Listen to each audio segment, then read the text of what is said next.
This is an overview of the steps in the call process. We are offering guidance to congregations as they move from the departure of a pastor to the call and installation of a new pastor.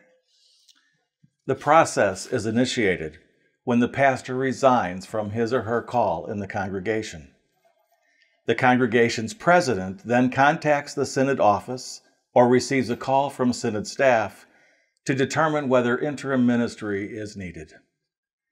The congregational secretary also certifies to the bishop that the congregational membership records are accurate and complete. The bishop then appoints an interim pastor as needed, subject to the consent of the congregational council. After the resigning pastor's ministry with the congregation has ended, a synod staff person meets with the council to introduce the call process. There is a packet of information involved with this. The information includes resources for gathering input from all congregation members about the current situation in the congregation and about their hopes for the future. There's also a copy of the ministry site profile, guidelines for selecting a call committee, 7 reflections on ministry and context, ethics related to a former pastor, and grief responses related to a pastoral vacancy. There are guidelines for council action when a group receives a name to consider from the call committee, and there's also guidance for preparing for a council vote on the nominee.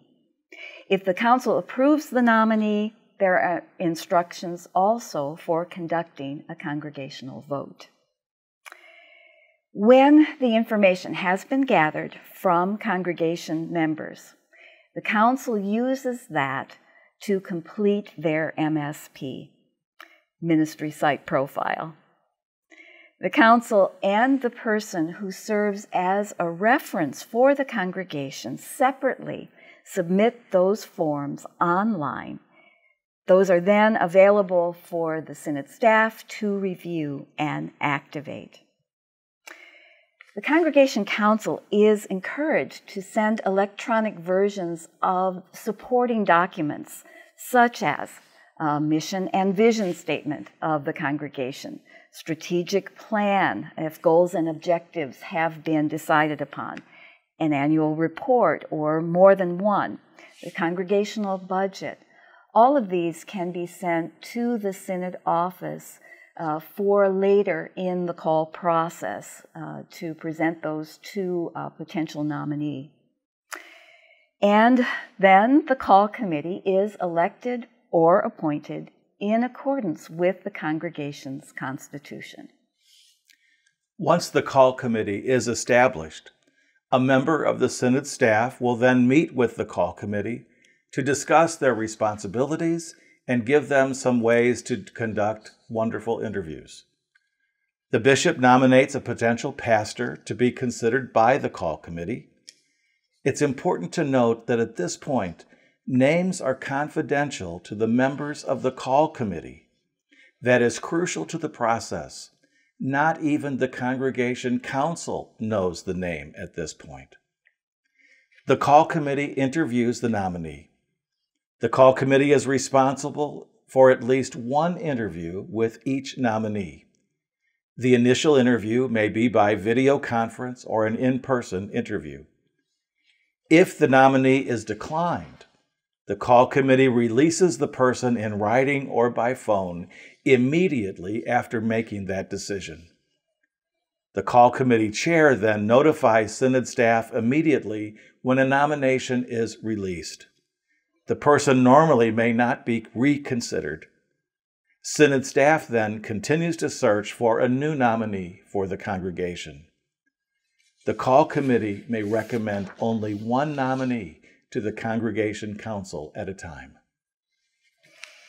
The rostered minister profile of the recommended nominee and other information are shared with the council once the call committee recommends that person to the council. Again, that name is confidential to the council. The council meets the nominee.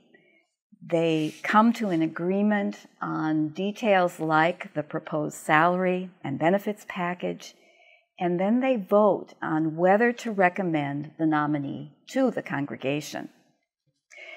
Now, if the council decides not to recommend the current nominee to the congregation, at that point, the council president notifies the nominee, contacts Synod staff, and discerns how best to move the process forward again. On the other hand, if the council votes to recommend the nominee to the congregation for a call vote, it's necessary for the council and the nominee to sign a proposed salary and benefits package, which would be in place if the call is extended and accepted. A congregational meeting should not be scheduled or announced until there is agreement on financial matters. The call process should not be derailed by the distraction of financial uncertainty when it comes to a congregational vote. Then the council schedules an opportunity for congregation members to meet the nominee informally. The Synod doesn't advise that the nominee preach at a regular worship service in the calling congregation. The Congregation Council then schedules a congregational meeting to extend or not extend a call, according to the congregation's constitution. The Congregation Council immediately notifies the Synod office of the date and time of the congregational call meeting. Prior to that meeting, the bishop sends an unsigned letter of call and a definition of compensation, benefits, and responsibilities of the pastor. These documents are sent to the council president. The bishop or the bishop's representative attends the congregational vote meeting, if the congregation or the bishop requests this. The congregation then votes. A 2/3 majority of those present and voting is required to call a pastor. The Congregation Council then notifies the bishop and the nominee of the results of the congregational meeting the day of the congregational meeting. Congregation leaders sign the letter of call and complete and sign the definition of compensation, benefits, and responsibilities of the pastor form. They forward these documents and the meeting minutes to the Synod office for the bishop's signature. Then the Synod office forwards both of those documents, letter of call and definition of compensation, benefits, and responsibilities of the pastor, to the nominee. Once the nominee receives that, he or she has 30 days from the day of the vote to accept or decline the call. If the nominee accepts the call, he or she and the council establish a starting date for the pastor's ministry in the congregation, and then also consult with the bishop about an installation date. If the nominee declines the call, the process begins again with a new nominee. Following the acceptance of a call, the call committee disbands.